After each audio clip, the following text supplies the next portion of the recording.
I'm so happy to welcome Linda Wevill as she comes and talks to us about 5 of her favourite images for 5 from the archive.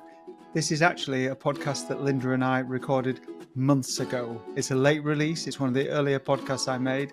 She's got a new presentation series coming up soon on Camversation.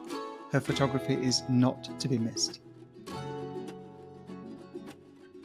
Thank you very much for coming along today, Linda, and agreeing to be the next person on our 5 from the archive. And the reason I was really keen to bring Linda in, and I'm sure Linda knows this, is that Linda was recommended by other presenters in the community, people I hold in really high regard, and we've already spoken about them before we started recording. So lots of people recommended Linda.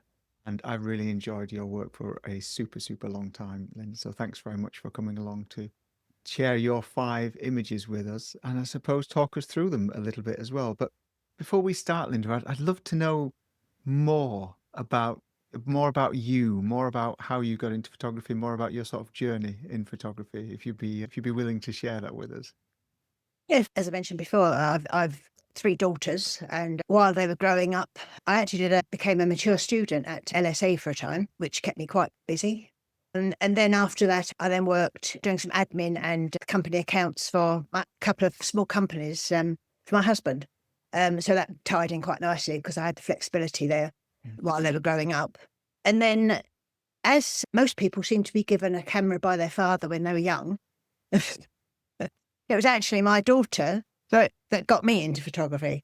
So it's the opposite direction of normal generational activities. She was doing A-level photography in London, and we were going around lots of exhibitions, and I was helping her with her projects. At one time, I modelled as a witch for one of her modules that she had to do, and I really enjoyed helping her out.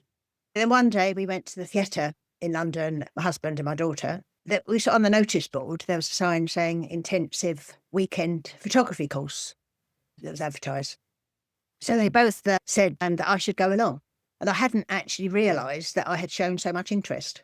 So I went along to this course. I borrowed my daughter's budget SLR film camera at the time. And the course it was a black and white film darkroom course. So in the morning we went out with our cameras, and then in the afternoon we learned how to work in the darkroom. Obviously after that, I mean, the rest is history. I was absolutely hooked. And ever since then, I've just seen the world in photographic terms everywhere, looking for pictures. And the worst time is when you're driving along a motorway and you think, oh, Yes. There's the scene I want. I'll stop now. But yeah, so that can happen quite a lot. But it's just you do see the world differently, I think. You're looking out all the time, which is actually very nice because you notice things. I tend to notice reflections and stones, and it just makes you see the world in more detail, I think. Yeah, you see the minor detail, don't you, that you would ordinarily just walk past if you exactly, absolutely, yes. We lived in Devon for about 25 years when my daughters were growing up. And then we moved. So we're 25 years in Devon. And then about 6 years ago, just before COVID, actually, we decided my daughters had left the family nest, if you like, and were in mainly London. So we decided to sell our Devon house and move to get a house in London and a house in France, which is what we've done. We're now having a slight change, but that's another matter, and I won't go into that now. So I've had the privilege, really, I suppose, of being able to take pictures in Devon with the beautiful coastline and very near Cornwall. So I was doing a lot of seascapes and a lot of country images from the countryside. Obviously, Dartmoor was very near. Before we actually bought the house in France, we had been going there for about 5 years or so, and we'd been spending 2 or 3 months every year in France. So I've actually built up quite a collection of French pictures. I really enjoyed the countryside. And then when moving to London, it took me a bit of time to adapt, really. I'm really inspired by nature, just to be out in the peace and the quiet, and I really enjoy that. The buzz of London is obviously quite a contrast. In the early days, when I first arrived, obviously if there was mist or snow or autumn leaves, I'd be out in the local park. So you probably wouldn't have known I was in central London then. I live just around the corner from Highbury Fields, which is quite a nice park. So I took those sort of images.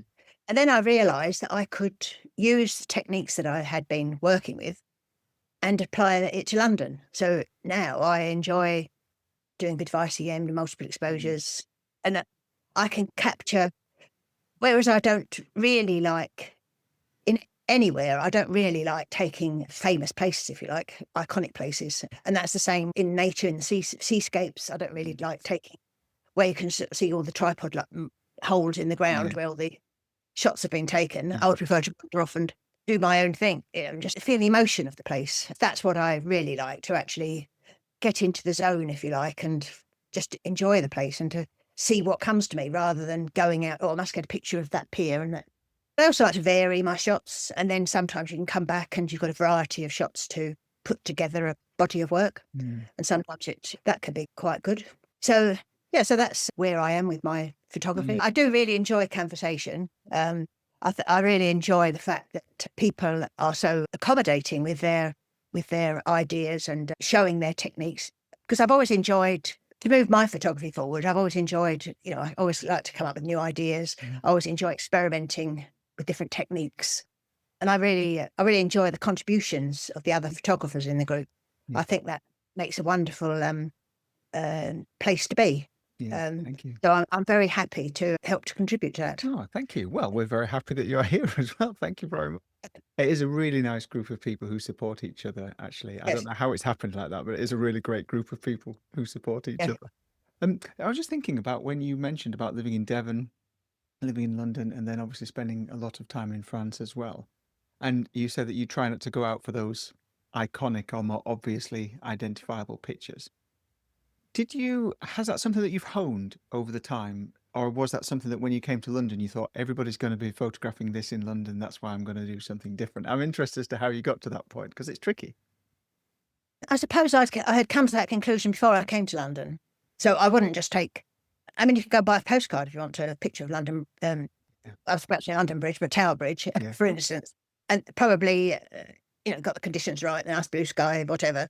Whereas I would prefer to do it, well, I haven't taken a picture of Tower Bridge, other than I have actually, but it was a reflection of Tower Bridge. That's what I would go for. So just near where we were on the last Camversation walk, actually, those buildings, Moore Place, you can, at night time in particular, you can get some wonderful shots around there. Reflections. So I've got a reflection of Tower Bridge, and it's really sort of colourful and just different. I think that's the thing is about trying to something different, isn't it? Is that there are always opportunities to take, in that instance, quite an iconic image in a different way to put your own stamp on it. Yes. As well. Yeah. Yes. And also with looking across, I've got a couple of images that I quite like, looking across Millennium Bridge towards St Paul's. But taking that with a long shutter speed or multiple exposure can just make it different. And I've got one nighttime, one daytime, multiple exposure where the sort of clouds, they almost reflect the bridge, shapes of the bridge, which works out quite nicely. Shots like that I would do, but that's the nearest I would get to taking an iconic image, really. Yeah. No try. And I think I did learn it with the seascapes, really. I'm not criticising landscape photographers, but lots of landscape photographers do go on workshops and all stand in a row rather than feeling what they feel about the place. So, walking around and getting the vibes of the place and seeing how they want to portray it. I once saw a presenter who said, if you are in a place and you've got to get the iconic shot and then quickly move on and do something else. Yes. Yeah. I mean, obviously, if it's your job and you're doing it for a job, then you have to do it, don't you? Yeah. Why I'm actually very pleased that I don't have to do it.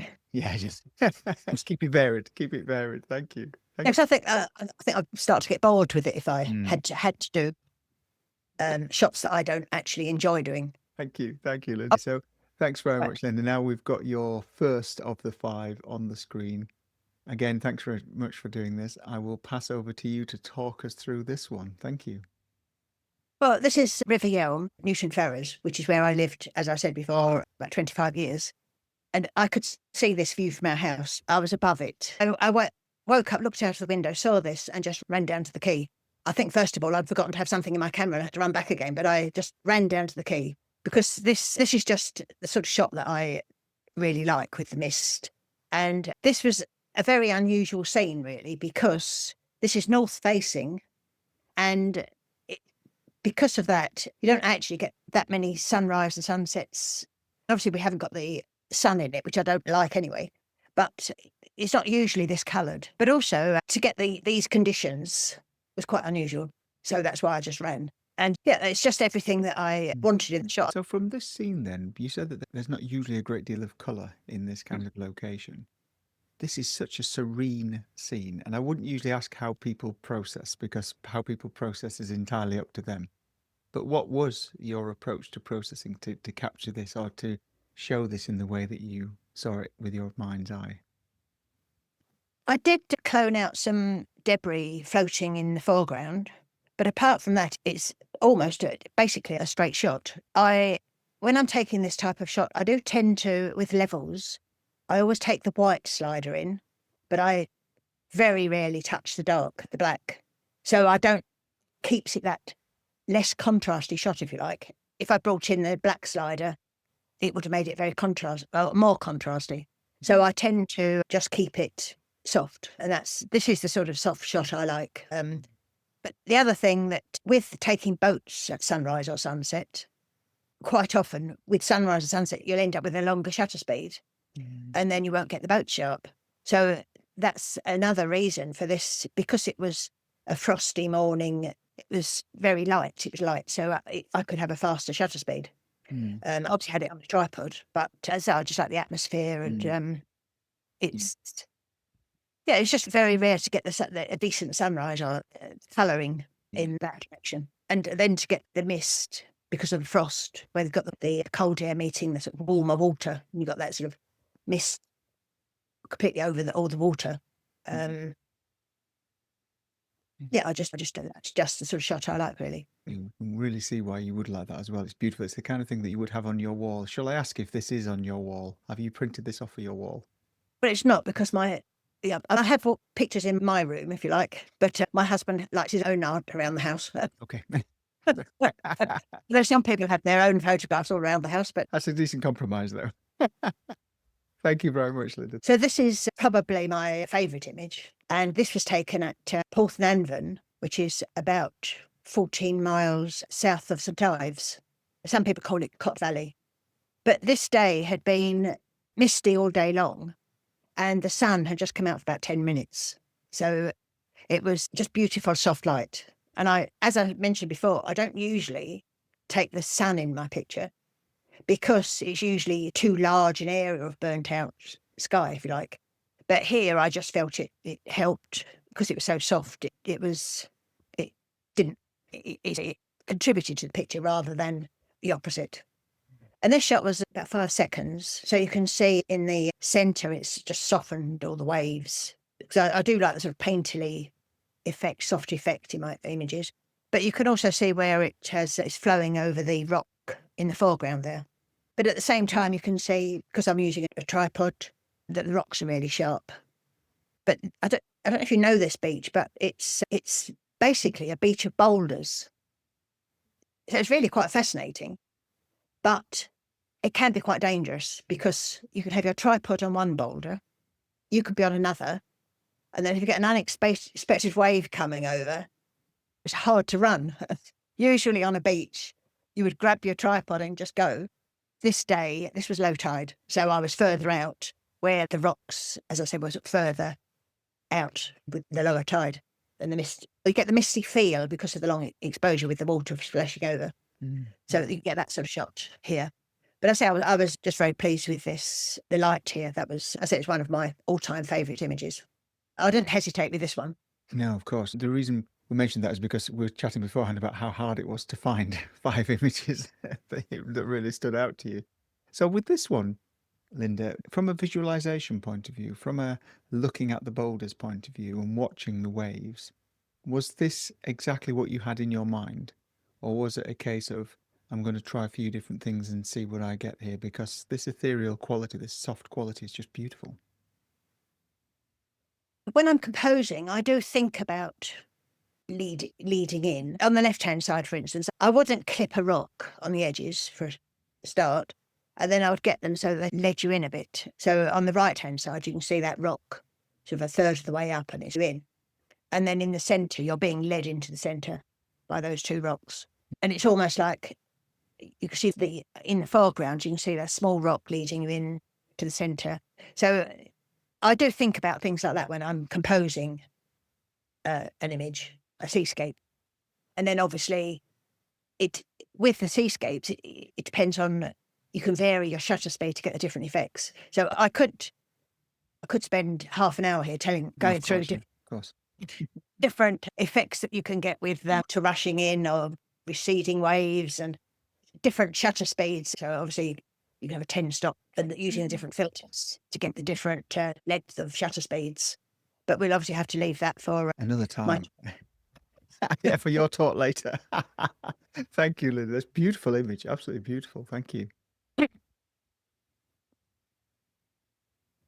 So now we're in France, and as I said, have spent a lot of time in France over the past 10 years, really. We stay in between, near Duras, which is in between Bordeaux and Bergerac, in the countryside, just where the farmers have got their crops all around us. In France, early in the morning, I just peep out to see if the mist is around. And if it is, I just go driving around, because you can't really plan, because the mist floats around a bit.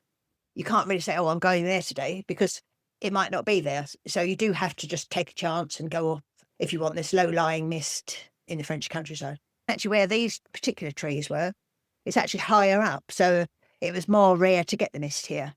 What I love about the French countryside is all the lines of trees that you get. I think they're so good for a photographer to give you a good composition.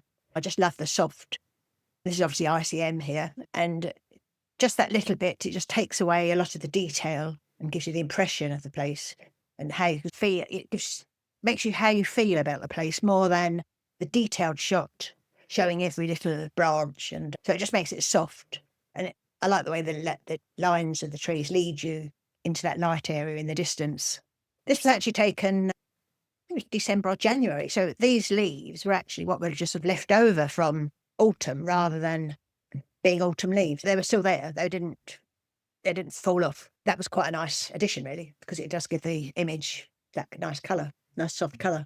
I think it's a beautiful image. I think you can almost touch this image as well, can't you? It almost has that quality, that real perceived depth in this image as well.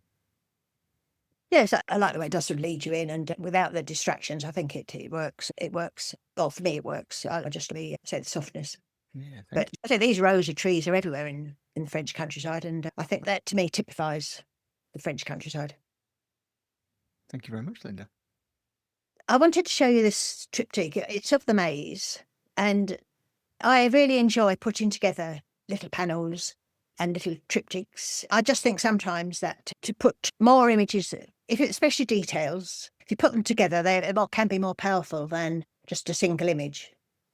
I think I chose this one because it encapsulates demonstrates quite a few aspects of how I approach my photography. The technique used for these is how I approach a lot of my flower work. So it's a multiple exposure with a soft, blurry background, first shot, and then a sharper one on top. That technique I use quite a lot with a lot of the crops and the wildflowers in France, anywhere, but I just have used it for that. And as I said, I also enjoy putting it into panels. And what I do is usually colour pick for the background. So colour pick from somewhere in the image and basically just keep trying until you like what you see. And I felt this sort of combined all the images together as a set, really. It works quite well. And the other aspect, the way I approach my work, is I try to look for something a bit more unusual. So if you're thinking about the French countryside, you normally think of the poppies and the sunflowers, which are great to photograph. And I've obviously taken photographs of them. But the reason why I wanted to show this was because not many people would think of the maze. And actually, the maze at the end of the season, like this, has got wonderful pastel colours. And yes, it just works. It works really well in having soft colours. That's why I chose these images. But I do like the soft colours, soft tones. I think they sort of work well together. And with these, Linda, we were talking about panels before we started recording, actually. So you said that you're a big fan of panels, and I can see why, because these work so well together. Are you able just to spend a few seconds? I know this may be part of another presentation as well, so I don't want to take you down a rabbit hole here, but are you able to talk to us just for a few seconds about your positioning and about how you decided that the central one was going to be in the center, for example? Generally speaking, I do like to position images so that on the outside you've got left and right facing images working towards the center. And then there's the position of balancing color. And then that you can move that around. And so sometimes if you're putting a larger panel together, it can work if you've got pairs, and then they can balance each other in the panel. Here I've obviously got the lighter image in the center with, if you look at the sheath, there's that peachy colour sort of on the edges. And then on both of the sides, there's the actual stalk, if you like. It does actually go bright red at one point, and then it goes into this shade, which I think is quite beautiful. That's where I said at the end of the season, and these are the sort of shades you get.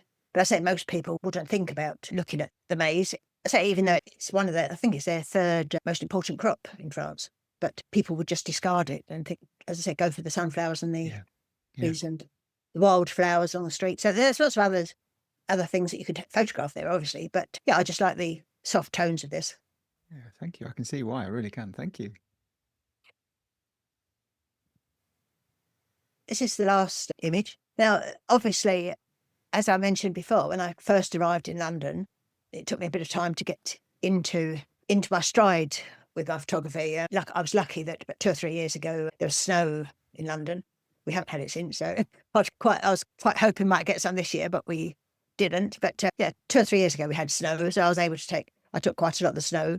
We've had mist a few times, and then obviously autumn you can always get. It can be very nice in the London parks. And I live near Highbury Fields, but I went to St James's Park, and you can get some wonderful shots in. There are some beautiful parks.